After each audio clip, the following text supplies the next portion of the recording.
So I always hate saying that a phone's all about the camera, because nowadays it seems like every phone is focused on the camera. But this is the Mi Note 10, and it's the first phone with a 108 megapixel camera. Okay, first of all, don't get all caught up in the hype of a camera being 108 megapixels. Megapixels aren't always better, especially when you subdivide on a sensor that's the same size. In fact, there's a reason why most cameras that do really well in low light have less megapixels. They are less subdivided on the same sensor. Now, when you put 100 megapixels on something like the Fuji GFX 100, which is a huge medium format camera, it's fine because you still get a lot of light information per diode on that sensor. But when you put 100 megapixels on a sensor that's 3/4 of an inch, you start to lose a lot of information. Now, don't get me wrong, 3/4 of an inch is huge for a smartphone sensor. In fact, that's the biggest smartphone sensor that we've seen so far. The Sony IMX586 48 megapixel sensor that's been in like every single smartphone this year is 1/2 inch, so that's actually quite a bit larger. And even Huawei's Mate 30 Pro uses a smartphone sensor that's 0.65 inches, so this is even bigger than that. So past all that technical stuff, you're probably wondering how 108 megapixels actually looks on a smartphone. And I'm pretty mixed. So in absolutely perfect light, think midday in the middle of the summer, you can get some pretty cool shots. You can definitely zoom in a little bit further in the cropped mode than you could on a regular camera. But in pretty much anything besides absolutely perfect lighting, you're gonna just wanna use the binned 27 megapixel mode on this phone. I shot photos in perfect, medium, and bad lighting, and in almost every single situation, the regular 27 megapixel mode did a lot better than the 108 megapixel mode. Even sharpness and detail in perfect light looked better most of the time on the 27 megapixel mode. And that's because the camera is actually pixel binning. And what that means is it's taking groups of 4 pixels on the sensor and acting as if they're one giant pixel diode, taking in the light and then using that as a big pixel of information. When you subdivide those into 4 sections, you just get a lot less light information, and I don't really see a point of having a 108 megapixel camera on a smartphone unless you can make the sensor a lot bigger. But all right, let's move on because this phone clearly isn't all about the 108 megapixel camera. Below that sensor, you've got a 2x telephoto camera, and below that, you've got a 3.7x telephoto camera. Now, Xiaomi markets this as a 5 megapixel 5x optical zoom camera, but that's not the case. This is actually a 3.7x optical zoom on an 8 megapixel sensor that's just kind of cropped in to 5 megapixels to produce a 5 megapixel image. Now you're getting about the same reach as you would get on a 5x zoom with this mode, but they aren't the same thing. You're still getting the same distortion as you'd get on a 3.7x optical zoom. And they also printed 5x optical on the phone, so that's pretty misleading in my opinion. Below that, you've got an ultra-wide sensor, and then below that, you've got a dedicated macro sensor that's 2 megapixels. So it's clear that Xiaomi is really trying to make this phone a Swiss Army knife of cameras, and I feel like they've really done that here.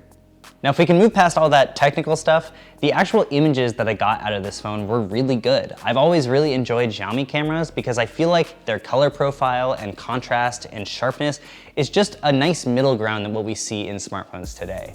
Most phones currently are either over sharpened or have too much contrast and they just don't look realistic, but Xiaomi has really gone with a more subtle approach and it looks a little bit more like a Fujifilm camera.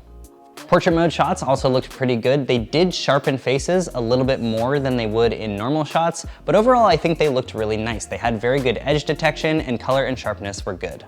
Now the other interesting thing about the Xiaomi Mi Note 10 is it's got a freaking huge battery. It's 5,260 milliamp hours, which is absolutely massive, especially when you compare it to how thin the device actually is. This phone looks pretty generic. It kind of just looks like a generic Honor phone to me, but it maintained the same footprint as most of the other phones that you'll find on the market right now, and the ability to put such a massive battery in a phone this thin is pretty insane. Also, it comes with a 30-watt charger, and that charger was able to charge this from 0 to 100% in just an hour and 6 minutes, which is really, really fast, especially when you consider how much power is actually in this battery. Now the phone's also got a 1080p AMOLED display and it looks really good. I've never really thought that you needed a 2K display in a phone, and when other manufacturers are using AMOLED displays and making their 1080p panels looking great, I think that Xiaomi's really hit the nail on this one as well. As for other specs, you've got 6 GB of RAM, 128 GB of UFS 2.1 storage, and the Snapdragon 730G. So no, there are a lot of flagship specs in this phone, but unfortunately the chipset is just not there. It's a gaming-oriented version of a mid-range chip from Qualcomm, and I mean, it was fine. I didn't have any performance issues with it during my entire time with the device. It just scored a little bit lower on benchmarks, but unless you really care about that, I don't think most people are going to notice. Also, it's a lot lower power, which is probably contributing to the really good battery life that I'm seeing in this phone. Other extras you've got are an in-screen fingerprint reader. It's a little bit bigger than it was last generation and 88% thinner. It's now 7 by 9 millimeters instead of 7 by 7 millimeters like the last generation. And you've also got a headphone jack and an IR blaster. And those are both really awesome to see.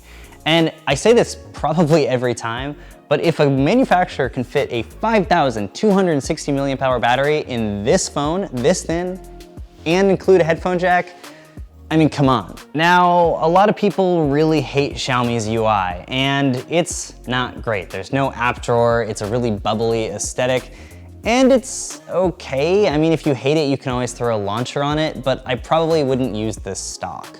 Also, this is MIUI 11, which is based on Android 9, and if you're shipping a phone at the end of 2019 when Android 10's been out for a while now, I don't think you really have that many excuses for not putting Android 10 on your phone.